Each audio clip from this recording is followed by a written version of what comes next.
the bioidentical signal from the device that's causing this structuring? Is it electromagnetic or auditory, or what causes that change? It's actually electromagnetic, and it's a specific wavelength in the electromagnetic spectrum. It's where it sits is at the very high end of the near infrared spectrum.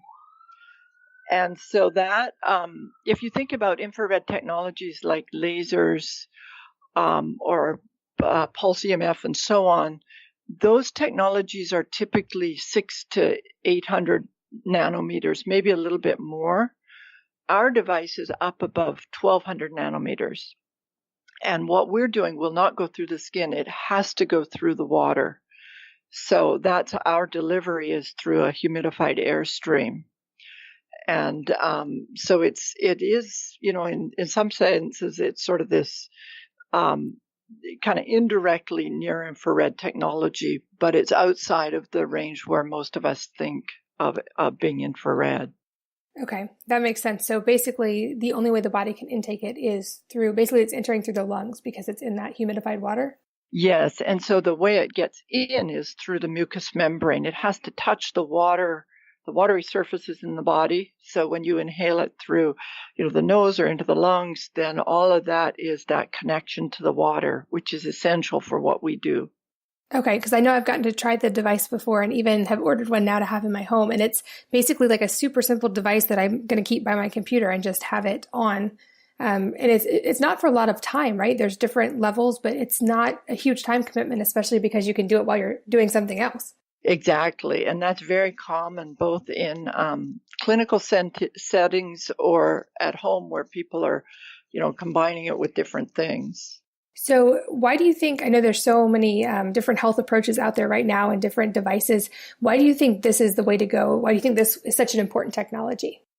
This technology has absolutely no potential for harm. The way it works is just to support the body. If the body didn't need that, well, we wouldn't be aging if the body didn't need some help. But if it didn't need that, it would simply be ignored.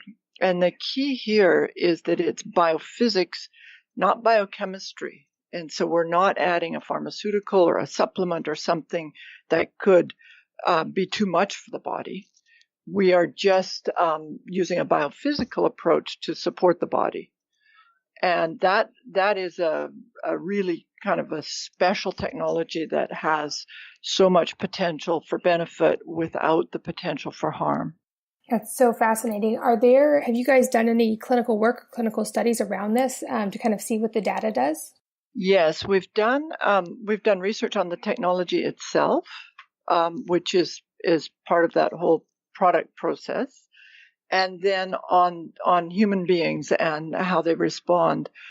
We don't look at disease states. We're a class 1 medical device, so we're not studying a specific disease. We're studying the aspects that underlie our health in general. So there are things like DNA damage, oxidative stress, immune response, inflammatory markers, things that represent health but are not specific diseases. That makes sense. But those are also all measurable, correct? There's metrics that you can track for those?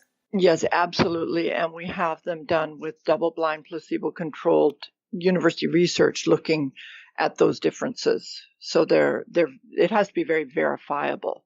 I love that. I knew that you came from a very well-researched background, and I love that you guys have done, because I know that's an expensive and lengthy process to do. I love that you guys have done that due diligence, and it's so rare. I feel like even in the more naturally minded health world, to find something that doesn't have any potential for harm and that also has double-blind clinical studies. That's a gold standard that you don't see very often. And I'm curious, what kind of people are you seeing currently use the Nano Vi technology? Where is it being most implemented so far? Well, we have 3 areas.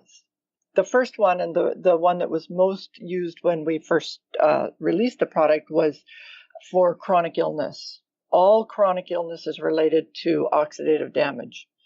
And so that was the biggest area in centers by individuals at home and also in centers or clinics. The next area is one that we love, and you also, I think, really appreciate, is the wellness and healthy aging, where people are trying to maintain their health, not recover it after there's already been a lot of damage. And so that's been a really big growing area for us.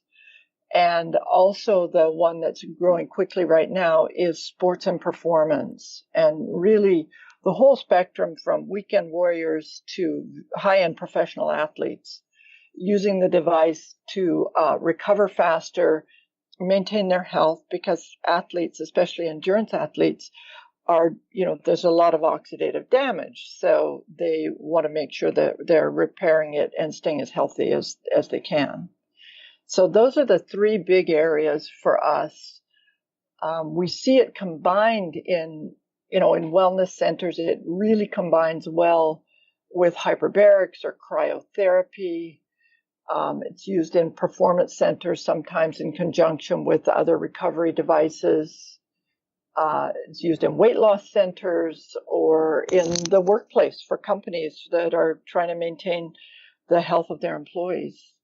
That makes sense. And you just actually touched on one of my next questions, which was because we know, for instance, with especially endurance athletes, they are creating all the extra oxidative stress by its nature. I know people love to do that, and I have only respect for people who can, but it is very stressful on the body. And I know also personal friends who are using hyperbaric oxygen to help work through several different conditions. And that was going to be my question is, we know that hyperbaric, for instance, increases the oxygen in the cells in the blood, but it can also increase the reactive oxygen species. So that makes sense to me that you would pair these together basically. So someone after hyperbaric would do this. It's really taken off with hyperbaric centers, the adoption of it, because they can compare the results with and without. And the two of them combine really nicely, that repair aspect, but also because of the way it works too, our device improves mitochondrial function, it improves the utilization of oxygen. They can get a bigger kick from a hyperbaric center. So they get better results and they have that reduction in oxidative damage. That is really fascinating. It makes total sense though. And I know that's a growing area as well, hyperbaric. So I love that those are being paired. And I think I've said this before. I'm curious your take that unfortunately, I feel like our everybody alive right now, we have to face a lot more potential damage than potentially previous generations did. Like I look back to my grandparents or great grandparents, and their diets were just naturally more nutrient dense because the soil was more nutrient dense, and they typically had less stress and they dealt with less obesity, and they have all these different factors in their favor. Whereas I feel like now we're kind of operating at a time where we do have to be a little more proactive about our health just to maintain, like you said, keep a health, a baseline and not encounter disease just because we're constantly bombarded with so much more. But have you seen that as well, either personally or in research?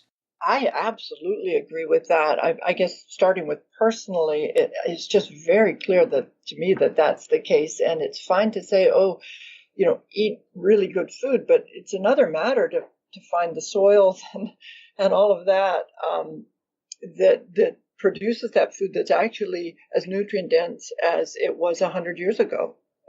It's really, much more challenging.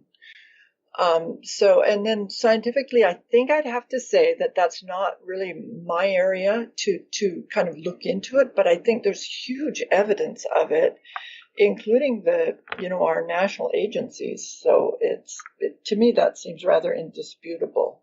Yeah, I agree, unfortunately. And that's my passion and how I got into this is just realizing kind of what an uphill battle our children are going to face and trying to, like you mentioned before, give them the best start where they don't have to come back from chronic disease. They can hopefully not have it in the first place. Another question I've been meaning to ask you is, so with the name Nano Vi, where did the name come from? And does that indicate that there's like a nanotechnology aspect of this? It is.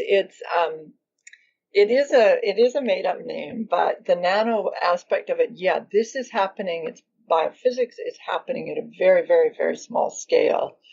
And so that's kind of at the heart of it. V has a lot of different meanings, from, vibration to vitality and so on. Got it. And so I know a lot of people listening, just based on reader surveys, I know that quite a few people are either practitioners, chiropractors, or married to doctors or chiropractors, or people who may be interested in actually getting the device. I'd love to talk a little bit more about where they can actually find it, how they can get it, and the cost involved, just because I like to be super upfront about all those things. So if you don't mind tackling that. No, I don't mind at all. And I love it when practitioners get it. We have a great number of home users as well. But when practitioners get a device and make it available to multiple people, it becomes a very effective and cost-effective device. So it's ideal. Of course, if we could all afford one in our own home, that would be great too. So on the side of the cost for practitioners, there's really two professional devices. One of them is a 15-minute device and the other's half an hour. So it depends on the context in a center, what fits in best. And then there's also a home device, which is an hour-long session time, not really used professionally, but if it fits into somebody's schedule at home, that could be a good way to go. So starting with that device, the price is a little over $5,000. The medium device, which is a half-hour session time, is over $8,000.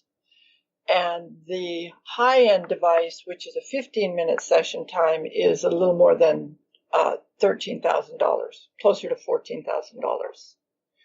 So that's sort of the price range of the devices. And as I mentioned at the very beginning, multiple people share them in a family or in a wellness center so that they can be really quite cost effective. There's no ongoing cost to operation, but we love to see them in shared environments because then you can leverage it across many people.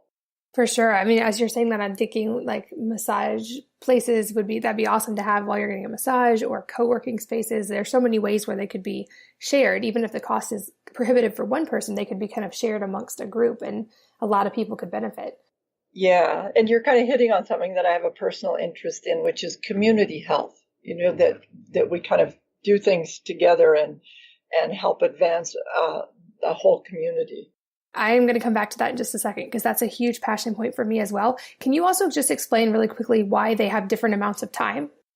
It's really just the output of the device, how powerful they are. That's really the biggest, that's the big factor, so that you get more of a kick from the most powerful device and therefore need less time on it. That said, many people spend more time on the more powerful device. So it's not that's all you can do in a day. It's just that those are the equivalent times. Okay, so basically an hour on the lower device would be the equivalent to 15 minutes on the higher device, but there wouldn't be any maximum dose since it's completely safe, right? Right. So you have the most powerful device and you could use it maybe twice a day for 20 minutes. I tend to use it more because I have one in my office, and you might be the same way. If it's by your desk, you just use it. There's no reason not to use it almost if it's handy. And I put it on typically once in the morning and once in the afternoon, but the session times will almost always be much more than 15 minutes. Okay, that's a great tip. So back to the community, because this has been my current passion of research recently, just because I ran across studies and statistics that said literally having a strong and healthy community is more important than exercise. It's more important than quitting smoking as far as longevity and long-term health markers. So like the data shows, we know that we need other people. We need strong relationships with other people. And obviously we also want these other people that we love to be healthy and live a long time. But I'd love to hear your take on it and what you see and what you personally believe as far as community. Well, I completely agree with you in community in general, and I have also been reading and seeing that research and looking at just how powerful that is. But when I think of the community health, I'm being a little bit more economic, I think, which is that if we share devices and we share knowledge, we can advance everybody in the group so much more than if everybody has their own silo and they're buying their own goods and so on. And so I'm really thinking of it. To me, it's the only way to make preventative health widely available is to share it. And I'm very sensitive to economic issues. I know our device is expensive, but I'm always looking for ways that engage every level rather than just